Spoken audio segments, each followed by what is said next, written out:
새벽에 주시는 하나님 말씀을 받겠습니다. 오늘은 잠언 26장 10절에서 12절까지 말씀을 한 절씩 읽고요. 마지막 12절은 같이 읽도록 하겠습니다. 10절 제가 먼저 읽겠습니다. 장인이 온갖 것을 만들지라도 미련한 자를 고용하는 것은 지나가는 행인을 고용함과 같으니라. 개가 그 토한 것을 도로 먹는 것 같이 미련한 자는 그 미련한 것을 거듭 행하느니라. 12절 함께요. 내가 스스로 지혜롭게 여기는 자를 보느냐, 그보다 미련한 자에게 오히려 희망이 있느니라. 아멘. 하나님의 말씀입니다. 자, 오늘 새벽에는 설교 제목이 미련함의 반복과 지혜의 시작이라는 제목으로 설교 제목을 정했는데, 여러분 요즘 이번 한 주간 들어와서 잠언 26장을 쭉 읽고 있는데 계속해서 미련한 자에 대한 말씀이 쭉 이어지잖아요. 근데 오늘 읽었던 10절에서 12절까지 말씀은 미련함의 끝판왕이에요. 그러니까 하나님 보셨을 때 누가 제일 미련한 자인지, 가장 위험한 미련함이 무엇인지를 오늘 말씀하고 있고, 그렇다면 진짜 참된 지혜는 어디에서 시작이 되는지 오늘 그 말씀을 좀 나누려고 합니다. 우리가 지금 잠언을 거의 1년이 넘도록 말씀을 읽고 있는데, 여러분 잠언을 절대 처세술의 어떤 책으로 읽어서는 안 됩니다. 잠언은 우리의 삶의 지혜를 말하지만, 그러나 그 지혜의 기준은 처세술이 아니에요. 하나님 앞에서의 삶을 말합니다. 자, 오늘 본문에 등장하는 미련한 자도 계속 말씀을 드리지만 공부를 못하거나, 여러분 이 사람은 학식이 부족한 사람이 아니에요. 성경이 말하는 미련한 자는 하나님의 뜻을 무시하고 자기 마음대로 사는 사람, 자기 방식대로 사는 사람이 미련한 사람인데, 자, 오늘 세 가지 주제로 좀 말씀을 나누어서 말씀을 드리겠는데, 첫 번째 주시는 주제는 미련한 자를 쓰는 인생의 위험이에요. 그러니까 누구를 쓰더라도 절대로 써서는 안 되는 사람이 있는데 그가 미련한 자예요. 자, 이어지는 10절, 자, 10절 말씀을 다시 한번 볼게요. 장인이 온갖 것을 만들지라도 미련한 자를 고용하는 것은 지나가는 행인을 고용함과 같으니라. 자, 이 10절 말씀도 굉장히 강한 비유를 말씀하잖아요. 아무리 실력 있는 장인이라 할지라도 미련한 자를 고용하면 그 결과는요, 우연에 맡기는 거예요. 여러분, 아무리 내가 어떤 가게의 장인으로 소문이 났어요. 그런데 아무런 연고도 없는, 그 사람이 어떤 사람인지도 모르는 지나가는 행인을, 예를 들어 음식점이면 오늘 점심 식사 당신이 좀 만들어주세요라고 맡길 사람이 있습니까? 말이 안 되죠. 지나가는 행인이 무슨 책임이 있어요? 그에게는 목적도 없고 약속도 없는데 그런 사람에게 중요한 일을 맡긴다? 결과는 불보듯이 뻔해요. 여러분, 이 말씀은 어떤 고용관계만을 말하는 게 아닙니다. 이 10절 말씀은 우리가 그렇게 지나가는 사람에게 함부로 어떤 중요한 일을 맡길 수 없는 것처럼, 지금 우리들은 자꾸 내 인생에 중요한 어떤 결정을 자꾸 사람을 의지하고 또 다른 사람의 조언을 따르려고 하고, 그러니까 지금 오늘 이 말씀은 중요한 일 앞에 너희들이 도대체 어떤 선택을 하느냐는 거예요. 그죠? 그러니까 미련한 생각에 인생을 맡기고 있지는 않는가. 하나님의 뜻이 아니라 내 욕심, 내 감정에 어떤 결정을 맡기고 있지는 않나. 신앙의 방법이 아니라 세상의 방식으로 문제를 해결하려고 있지는 않나. 지금 그거를 묻는 거예요. 여러분, 아무리 우리가 신앙생활을 열심히 하는 것처럼 보여도 그 판단의 기준이 하나님이 아니고 세상 것이라면 그 사람은 미련한 자를 고용한 것과 똑같다. 여러분, 하나님은 성경의 어디를 보더라도 우리가 능력이 없어서, 우리가 재능이 없어서 너희들이 실패했다고 말한 적이 한 번도 없으세요. 하나님의 관심은요, 왜 너희들이 미련함을 붙들고 있느냐는 거예요. 그러니까 우리들의 인생이 지금 흔들린다라고 말씀을 하시는 거예요. 자, 그러면 두 번째 진리를 나누겠는데, 두 번째 말씀의 진리는 정말 미련함의 끝판왕이에요. 뭐냐면 회개 없는 반복입니다. 이게 미련함의 본질이에요. 자, 11절 말씀은 잠언 말씀 중에 아주 유명한 말씀인데 다시 한번 볼게요. 굉장히 직설적으로 기록되어 있죠. 개가 그 토한 것을 도로 먹는 것 같이 미련한 자는 그 미련한 것을 거듭 행하느니라. 굉장히 충격적인 말이에요. 성경은요, 이 미련함을 어떻게 정의하냐면 실수가 아니라는 거예요. 미련해서 실수하는 게 아니라 뭘로 정의를 하냐면 반복으로. 그 미련한 어떤 실수가, 우리는 한 번, 두 번 하는 거를 실수라고 말하지만 그거를 계속 반복하는 거, 그거는 실수가 아니라 그 사람이 미련한 거예요. 여러분, 개가 토한 것을 다시 먹는 것은 배가 고파서 먹는 걸까요? 아니에요. 왜 개가 토한 것을 도로 먹는 줄 아십니까? 그게 개가 가지고 있는 본능이에요. 성경은 그걸 말하는 거예요. 그러니까 미련한 자는 잘못을 몰라서가 아니라 돌이키지 않기 때문에, 그러니까 그렇기 때문에 개가 토한 것을 도로 먹는 것처럼 같은 실수, 같은 패턴을 반복한다는 거예요.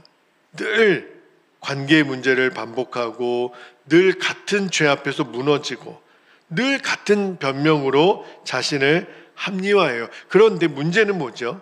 그 사람 안에 진짜 회개가 없어요. 후회는 해죠. 아유, 내가 왜 그랬을까? 그러나 돌이키지는 않아요. 그러면 그 사람은 개가 토한 것을 도로 먹는 것과 똑같다는 거예요. 그러니까 성경은 우리에게 실수를 아예 안 할 수는 없다고 말해요. 누구나 다 죄인이니까 실수는 하지만, 하나님이 원하시는 것은 넘어졌더라도, 실수했더라도, 죄를 지었더라도 돌이키라는 거예요. 그러나 회개 없는 반복은 미련합니다. 그거를 지금 성경이 말하는 겁니다. 그러니까 하나님이 제일 안타까워하시는 사람은 넘어짐 자체가 아니라, 넘어졌으면 일어나야 되잖아요. 근데 넘어졌는데도 일어나지 않으려고 그러는 거예요. 그게 제일 하나님 보시기에 안타까운 거예요. 오늘 말씀을 다른 사람에게 전하는 게 아니라 말씀을 준비하면서 제 자신에게 계속 물었어요. 나는 지금 토한 것을 또 먹고 있지는 않은가? 우리들의 인생이 실패하는 게 거기에 있는 거잖아요. 내가 잘못인 거를 알아요. 뻔히 이것이 죄라는 것도 알아요. 그런데 또 그것을 반복한다면 내가 개죠. 토한 것을 도로 먹는, 내가 그렇게 살고 있지는 않은지 정말 정신이 번쩍 나더라고요. 여러분 꼭 기억하셔야 돼요. 미련함의 본질은 반복입니다. 회개 없는 반복이라는 것을 꼭 기억하실 수 있기를 바랍니다. 세 번째는, 그래서 가장 소망 없는 사람은 누군가? 그 말씀을 지금 성경이 이야기하고 있는데, 자, 오늘 이 12절 말씀은 오늘 본문의 절정이에요. 12절 말씀을 다시 한번 볼게요. 12절에 보면, 내가 스스로 지혜롭게 여기는 자를 보느냐? 그보다 미련한 자에게 오히려 희망이 있느니라. 이 12절 말씀은요, 잘 읽어보셔야 돼요. 뭘 말하는 거냐면 역설적인 표현이에요. 지금까지 우리가 계속 읽었죠. 미련한 자는 소망이 없는 거죠. 그런데 미련한 자보다 더 소망이 없는 자가 등장을 해요. 그 사람이 누구냐면 스스로 지혜롭다고 여기는 사람.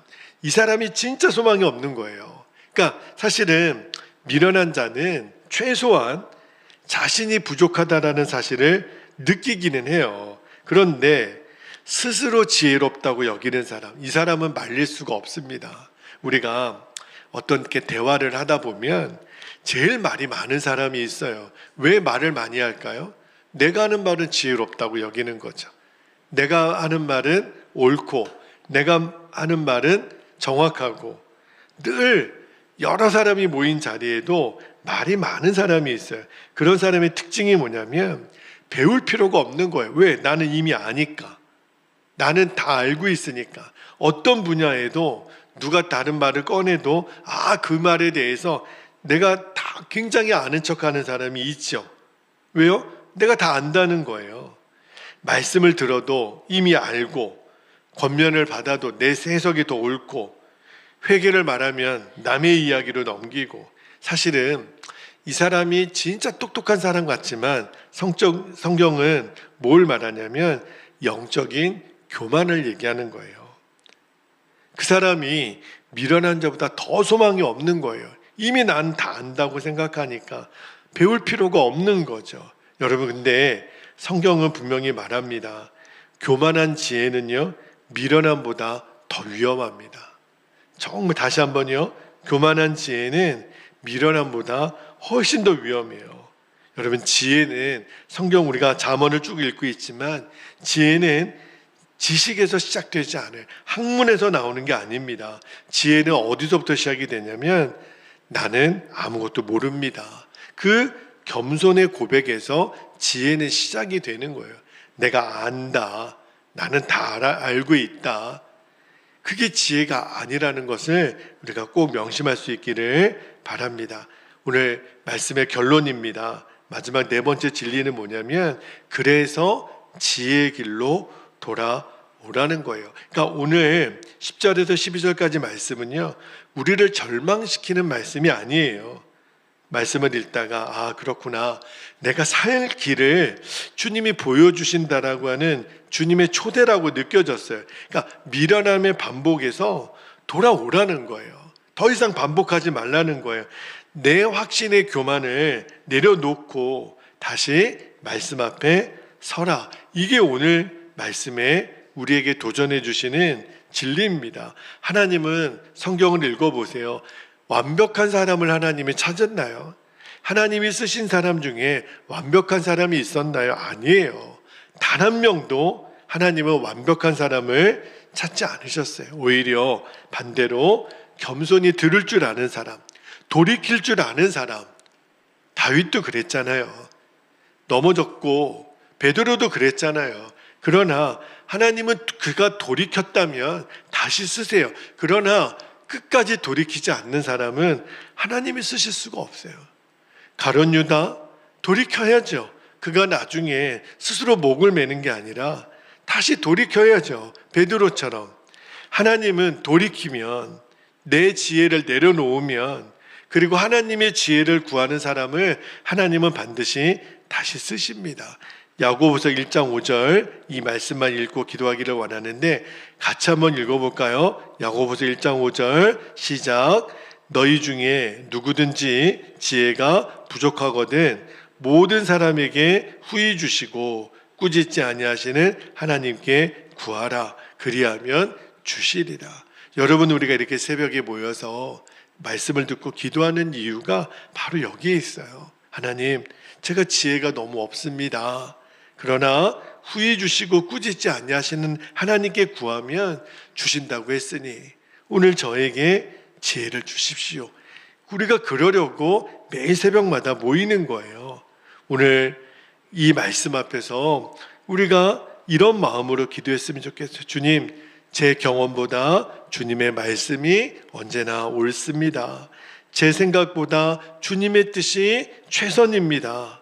그러면 하나님이 우리를 더 이상 미련함의 반복에서 건져내세요. 이제 우리를 거기서 건져내시고 지혜의 길로 인도하여 주실 줄로 믿습니다. 자, 이제 우리 함께 기도할 때 두 가지 기도 제목을 우리가 붙잡고 기도하겠습니다. 오늘 이 두 가지 제목을 함께 선포하고 우리가 기도할 수 있기를 바랍니다. 첫 번째, 함께 읽겠습니다. 시작. 미련함을 반복하는 삶에서 돌이켜 말씀 앞에 겸손히 순종하는 지혜를 주시옵소서. 두 번째입니다.